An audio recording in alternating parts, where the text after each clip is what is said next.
முகமது சஃப்வான் அத்தாய் அவர்கள் தக்குவாவை பற்றி பேசுவதற்காக அழைக்கிறேன்.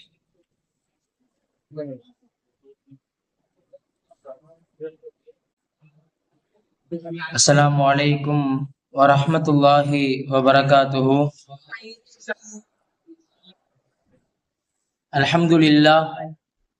அல்ஹம்துலில்லாஹி ரப்பில் ஆலமீன். வஸ்ஸலாத்து வஸ்ஸலாமு அலா அஷ்ரஃபில் முர்சலீன் வ அலா ஆலிஹி வ ஸஹ்பிஹி அஜ்மஈன். அம்மா பஅத். ஃபகத் கால அல்லாஹு தஆலா ஃபீ கலாமிஹில் கரீம் ஃபில் ஃபுர்கானில் மஜீத். فأعوذ بالله من الشيطان الرجيم بفضل بسم الله الرحمن الرحيم. وتزودوا فإن خير الزاد التقوى واتقوني يا أولي الألباب. صدق الله العليم. وقال نبينا محمد صلى الله عليه وسلم إنما الأعمال بالنيات أو كما قال عليه الصلاة والسلام. எல்லா புகழும் ஏக இறைவன் அல்லாஹ் ஒருவனுக்கே உரித்தாகட்டுமாக. அவனுடைய சாந்தியும் சமாதானமும் மக்கத்து கோமான் மதினத்து சீமான் ரசூலே கரீம் ஸல்லல்லாஹு அலைஹி வஸல்லம் அன்னவர்கள் மீதும் அவனுடைய அடிச்சுவற்றை முழுமையாக ஏற்று வாழ்ந்த உத்தம சத்திய சஹாபாக்கள், தாபியீன்கள், தபஉ தாபியீன்கள், குறிப்பாக இந்த மஜ்லிஸிலே அமர்ந்திருக்கின்ற நம் அனைவர்கள் மீதும் எல்லாமல்ல அல்லாஹுவின் அளவிலா கருணையும் நிகரலா அன்பும் என்றென்றும் நடத்துமாக. இந்த உலகத்தில யாருடைய நெருக்கத்தை வேண்டுமென்றாலும் பெற்றுவிடலாம். பெற்றோர்களுக்கு தங்களுடைய பிள்ளைகள் மீது இருக்கின்ற நெருக்கம், நண்பர்களுக்கு தங்கள் சக நண்பர்கள் மீது உள்ள நெருக்கம், ஆசிரியர்களுக்கு மாணவர்கள் மீது உள்ள அந்த நெருக்கம், இதையெல்லாம் காட்டிலும் முக்கியத்துவம் வாய்ந்த நெருக்கம் யாரோடு நம்ம வைக்க வேண்டும் என்று சொன்னால் அல்லாஹு தாலாவோடு. இப்போ அல்லாஹு தாலாவோடு நெருக்கம் வைப்பது, அவரிடத்தே நெருங்கி பழகுவது, அது நம்முடைய ஒவ்வொரு முஸ்லிமான ஆண் பெண்கள் மீதும் கடமை. அது தக்குவா என்கிற இறையச்சம் எப்பொழுது நம்முடைய உள்ளங்களில் இருந்து கொண்டே இருக்க வேண்டும். இறையச்சத்தை பற்றி அலிநாயகம் சொல்லுவார்கள். 4 கருத்துக்களை சொல்லுவார்கள். முதலாவதாக அல் ஹவுஃபு மினல் ஜலி. சிறிய பாவம் செய்தாலும் அதை பாவம் என்று எண்ணி பார்க்க வேண்டும். பெரும் பாவங்கள் அது எழுதப்பட்டதே பாவமாகத்தான். ஆனால் நமக்கு தெரியாமல் கோல் மூட்டுகின்ற, பின்னாடி பேசுகின்ற, தவறுதலாக நமக்கு அறியாத செய்யாத அந்த சிறிய பாவங்களை கூட நினைத்து எண்ண வேண்டும். இது பாவம் செஞ்சிட்டோம், அல்லாஹ்ட்ட மன்னிப்பு தௌபா கேட்கணும் என்று சொல்லி சிறிய பாவமாக இருந்தாலும் அதை நினைக்க வேண்டும் என்பதாக அலிநாயகம் முதலாவதாக சொல்கிறார்கள். இரண்டாவது சொல்றாங்க அல் அமலு பித்தன்சீல். குர்ஆனை கொண்டு அமல் செய்தல். இன்னைக்கு சுத்தமா இல்லாத காரியம் நம்மள்ட்ட. குர்ஆனை கொண்டு அமல் செய்யக்கூடிய அந்த செயல் இன்று யாரிடத்திலுமே இல்லை. எத்தனையோ எஜுகேஷன் படிக்க வைக்கிறாங்க, பிள்ளைகளை பெரும் படிப்பெல்லாம் படிக்க வைக்கிறாங்க. ஆனா குர்ஆனுடைய அடிப்படை அந்த அமல்கள் தெரியுமா? ஆனால் அது தெரியாது, கேள்விக்குறியாக இருக்கிறது. இந்த லைட்டை கண்டுபிடிச்ச தாமஸ் ஆல்வா எடிசன் அவர்கள் பத்தி எல்லாம் பேசலாம். ஆனால் தினமும் சூரிய வெளிச்சத்தை கொடுத்து கொண்டிருக்கிற அல்லாஹ் தஆலாவை மறந்து விடுகிறோம். உண்மையா இல்லையா? எத்தனையோ காரியங்களை சொல்லிக் கொண்டே இருக்கலாம். அப்ப குர்ஆனின் படி அமல் செய்தால் அது உள்ளத்தில் இறையச்சத்தை ஏற்படுத்தும். இப்ப குர்ஆனை கொண்டு அமல் செய்யவில்லை என்று சொன்னால் அந்த இறையச்சம் உள்ளத்தில் இருக்காது. இது இரண்டாவது கருத்து. மூன்றாவது அலிநாயகம் சொல்கிறார்கள் கனாஅத்து பில் கலீல். குறைவாக இருந்தாலும் கொஞ்சமாக இருந்தாலும் பொருந்தி கொள்ள வேண்டும். கிடைத்ததை பொருந்தி கொள்ள வேண்டும்.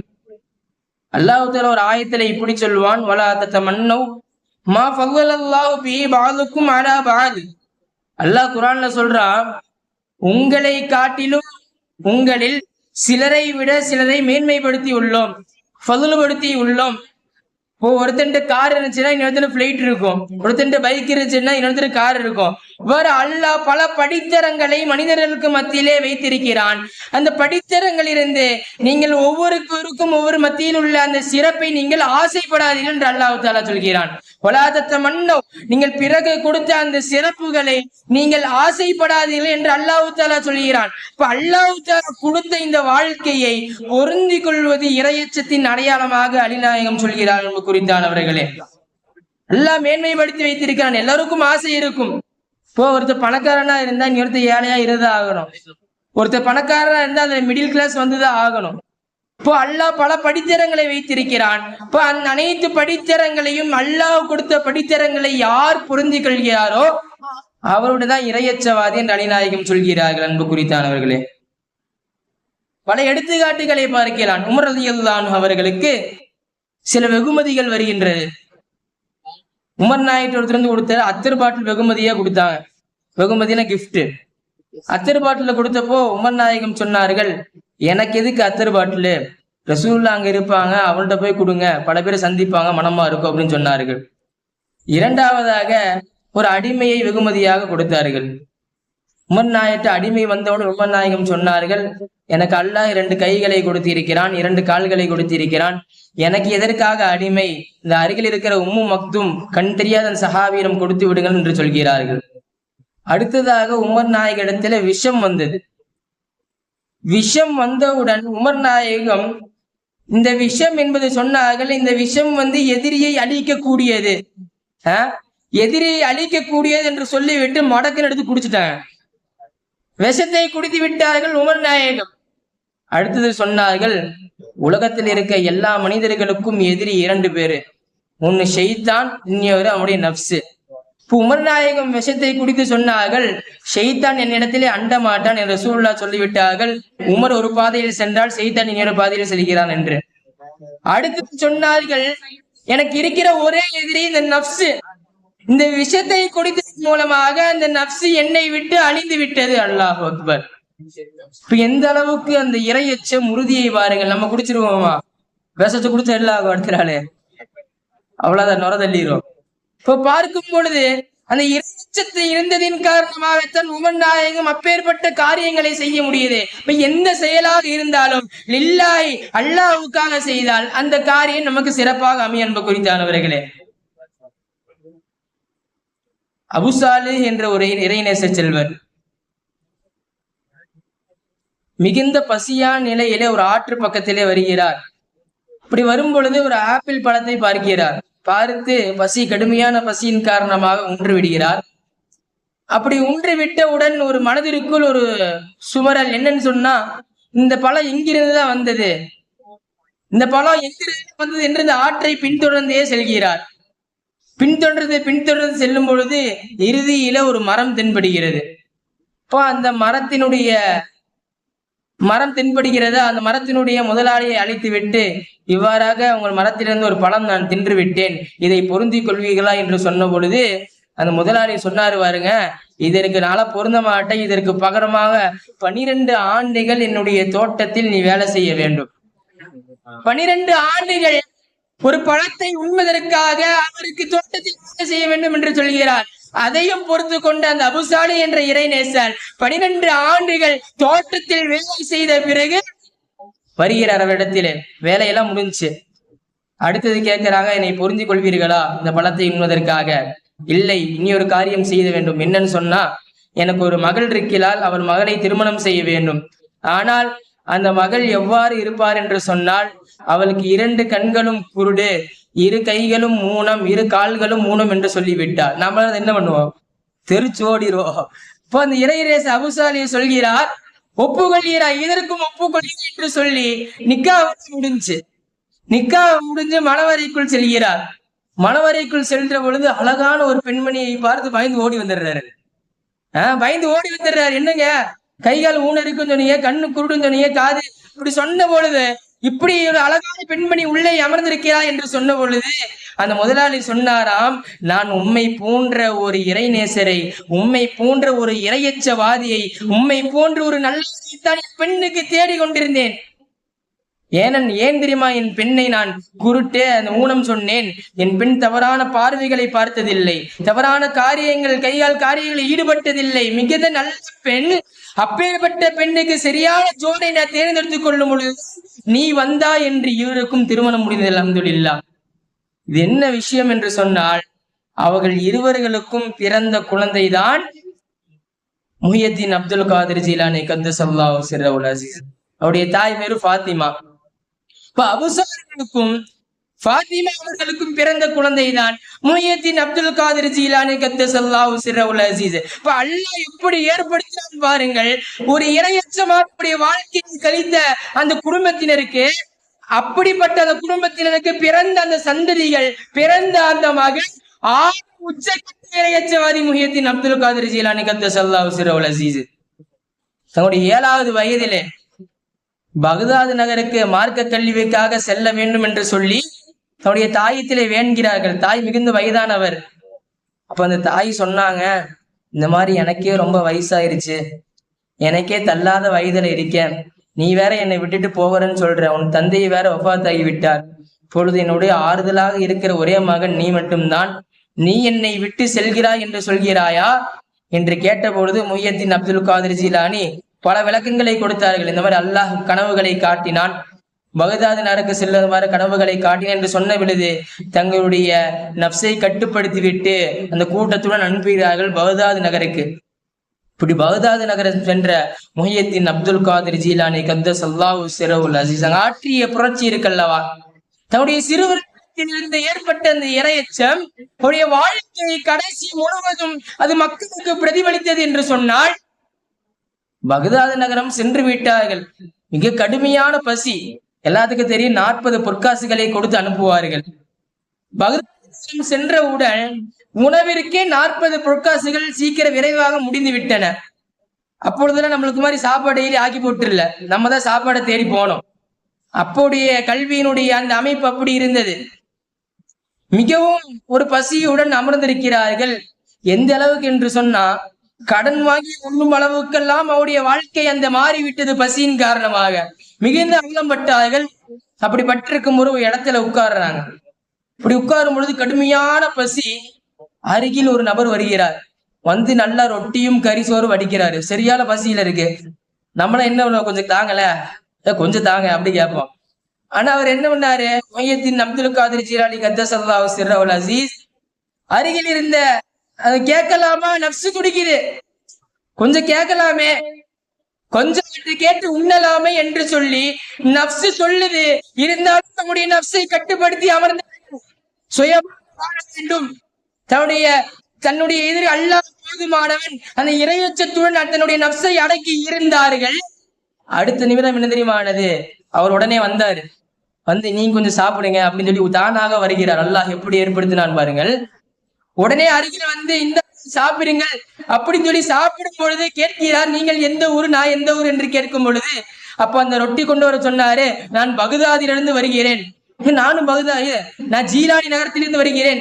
நானும் ஜீலானி தான், நானும் ஜீலானி நகரத்தை சார்ந்தவன் தான் என்று சொல்லும் பொழுது அவர் கூறினாரு, இந்த மாதிரி அப்துல் காதிர் ஒருத்தரை தேடி வந்தேன், அவருடைய தாயார் ஒரு 8 பொற்காசுகளை கொடுத்து அவங்களை ஒப்படைக்க சொன்னாங்க அப்படின்னு சொல்லும் போது முஹியத்தீன் சொன்னார்கள், அந்த அப்துல் காதிர் நான் தான் என்று சொன்னார்கள். இப்ப அல்லாஹ் எப்படி மாற்றினான் பாருங்கள். எங்கேயோ சந்திக்க வேண்டிய பல நாள் முஹியத்தீன் அப்துல் காதிர் உங்களை தேடி கொண்டிருந்தேன், இந்த பகதாது உங்களுக்கு இந்த பைசாவை கொடுப்பதற்காக பல நாட்கள் தேடிக்கொண்டிருந்தேன், நீங்கள் கிடைக்கவில்லை, தற்போது கிடைத்திருக்கிறீர்கள். அப்படி அந்த பொற்காசுகள் சிலது செலவாகிவிட்டன என உணவுக்கு என்று சொன்ன பொழுதும் அப்துல் காதிர் ஜீலானி கத்தஸல்லாஹு சிர்ரஹுல் அஸீஸ் அவர்கள் அதை வாங்கி பொருந்தி கொண்டார்கள். நம்ம குறித்தார்கள் எந்த அளவுக்கு நம்பினார்கள், அல்லாஹ்வோடு நம்பினார்கள். அடுத்த கணம் உணவு அவருக்கு கிடைத்தது. எப்படிப்பட்ட வாக்கியத்தை அல்லாஹ் தஆலா தருகிறான் முஹியத்தீன் இந்த இறையச்சவாதிகளுக்கு. அடுத்ததாக அலிநாயகம் சொல்லியார்கள்,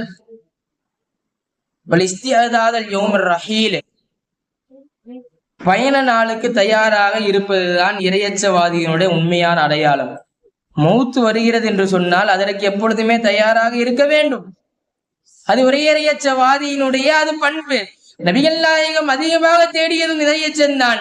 ரசூலுல்லாஹ் சஜதாவிலே இருக்கிறார்கள், ஆயிஷா நாயகம் பார்க்கிறார்கள், ரசூலுல்லாஹ் சஜதாவில் என்ன ஓதுறாங்க என்று தன்னுடைய காதை சற்று சாய்த்து கேட்ட பொழுது ரசூலுல்லாஹ் ஓதினார்கள், அல்லாஹும்ம ஆத்தி நஃப்ஸி தக்வா, யா அல்லாஹ் எனக்கு தக்வா படுத்தித்தார், எனக்கு தக்குவா என்று நாயகம் அந்த சமயத்திலே துவா செய்து கொண்டிருந்தார்கள் என்பது குறித்தார்களே.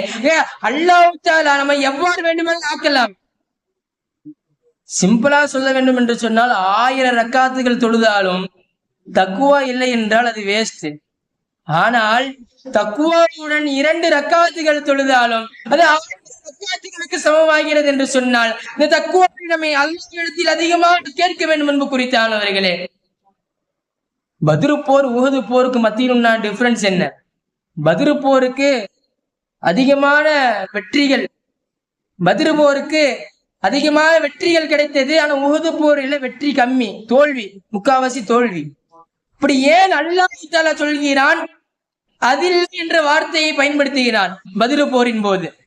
பத்ரு போருக்கு அந்த சஹாபாக்களிடத்தில் இல்லை, ஒன்றுமே இல்லாத நிலையிலும் அதில் அவர்கள் அல்லாஹ் பொருந்தி கொண்டார்கள். முழுமையான இறையச்சம் உள்ளத்தில் இருந்த பொழுது அல்லாஹ்வுடைய உதவி வந்தது, அவர்கள் போரில் வென்றார்கள். அடுத்ததாக உஹது போரிலே கொஞ்சம் உள்ள இறங்கி விட்டது. அதான் ஃபர்ஸ்ட் போர்ல ஜெயிச்சிட்டோம்ல, இந்த போர்ல இன்ஷா அல்லாஹ் ஜெயிச்சிருவோம் என்று சொல்லி கொஞ்சம் அந்த இறையச்சம் கம்மியானதின் பட்சம் உஹது போரில ஒரு தோல்வி. இப்ப இறையச்சம் யாரிடத்தில் முழுமையான இறையச்சம் இருக்கிறதோ அவர்கள் வெற்றி ஆவார்கள் என்று அல்லாஹ் தஆலா சொல்கிறான். அந்த ஆயத்தின் மூலமாக விளக்கிறான். நீ இடத்திலே அல்லாஹ் சொல்கிறான், அதாவது வெளியூருக்கு போகும்போது சில பேர் ஹஜ்ஜுக்கு போகும்போது எல்லாம் கட்டுச்சரம்லாம் தூக்கிட்டு போவாங்க, பேகு துணிமணியெல்லாம் தூக்கிட்டு போவாங்க. இப்ப அல்லாஹ் தஆலா சொல்கிறான், நீங்கள் வெளியே செல்லும் போது வெளியே செல்லுகிற பொழுது கட்டுச்சாரங்களில் நீங்கள் எடுத்து செல்பவைகளில் சிறந்த கட்டுச்சாரம் தக்குவா. அந்த இறைச்சத்தை அல்லாஹ் தஆலா சொல்கிறான். வெளியே போனால் எங்கு சென்றாலும் சரி, படிக்க சென்றாலும் விளையாட சென்றாலும் ஏதாவது கிளாஸ் போனாலும் எங்கு சென்றாலும் நீங்கள் வெளியே செல்லும் பொழுது அல்லாஹ்வுடைய தக்குவாவையும் எடுத்து செல்லுங்கள், அதுதான் எடுத்து செல்பவற்றை எல்லாம் மிக சிறந்த என்று அல்லாஹ் தஆலா தன் திருமறையிலே கூறுகிற அன்பு குறித்தார்களே. இவ்வாறாக பல்வேறு விஷயங்களை கூறிக்கொண்டே இருக்கலாம். உமர் ரலியல்லாஹு அன்ஹு அவர்கள் ரோம் நாட்டிலிருந்து 2 பேர் வந்தாங்க. வந்து இந்த மாதிரி உங்களுடைய ஹலீஃபாவை பார்க்கணும், உங்களுடைய அரண்மனை எங்க அப்படின்னு கேட்டு வந்தாங்க. இப்படி வருகிற பொழுது இப்படி கை காட்டினாங்க, அதாவுடைய வீடு அப்படின்னு சொன்னாங்க. ஏங்க நாங்க சாதா உமர் கேட்கல, ஹலீஃபா உமர் நாயகத்தை கேட்டாங்க. அப்படி பார்க்கும்போது அந்த வீட்டுடைய கதவு ஓட்டையா இருக்கு, வீட்டுக்கு வாசல் இல்ல, ஓட்டையா இருக்கு வீடு. அதை பார்த்துட்டு ஹலீஃபா இப்பொழுது எங்க இருப்பார்கள் என்று கேட்டார்கள். இப்ப அப்படியே போனீங்கன்னா ஒரு மரத்துல படுத்து தூங்கிட்டு இருப்பாங்க, போய் பாருங்க என்று சொன்ன பொழுது அந்த 2 ரோம் நாட்டு வீரர்களும் போகிறார்கள். உமர் நாயகத்திலே போய் சொல்கிறார்கள், இந்த மாதிரி எங்களுடைய ஹலீஃபாக்கெல்லாம் எங்களுடைய அரசர்களுக்கெல்லாம் பல்வேறு இராணுவ வீரர்கள் இருப்பார்கள், ஆனால் உங்களுக்கு அப்படிப்பட்ட யாருமே இல்லையா, யாருமே என்று சொன்ன பொழுது உமர் நாயகம் சொன்னார்கள், அல்லாஹ் இருக்கிறான், உமர் நாயகம் சொன்னார்கள். அன்பு குறித்தானவர்களே, ரசூலுல்லாஹ் ஒரு ஹதீஸிலே சொல்லுவார்கள், யார் அல்லாஹ்வுக்கு பயப்படுகிறாரோ இந்த உலகம் பயப்படும், இந்த பயப்படும். அதற்கு முக்கிய காரணம் அவங்களுடைய உள்ளத்தில் இறையச்சம் இருக்கிறது. அன்பு குறித்தானவர்களே, யார் இறையச்சத்தோ வாழ்கிறாரோ அவர்தான் வெற்றியாளர். இன்னல் முத்தகீன மஃபாஸா, அவர்தான் வெற்றியாளர் என்று அல்லாஹ் தஆலா சொல்கிறான். அது அப்படிப்பட்ட இறையச்சவாதிகளாக நம்மை அல்லாஹ் தஆலா ஆக்கி அருள்வாளிப்பானாக. எதையெல்லாம் கேட்டோமோ அதன்படி அமல் செய்யக்கூடிய வாக்கியத்தை வல்லோன் அல்லாஹ் நம் அனைவருக்கும் தருவானாக. வாஹிரு தஅவானா அல்ஹம்துலில்லாஹி ரப்பில் ஆலமீன். அஸ்ஸலாமு அலைக்கும் வரஹ்மத்துல்லாஹி வபரகாத்துஹு.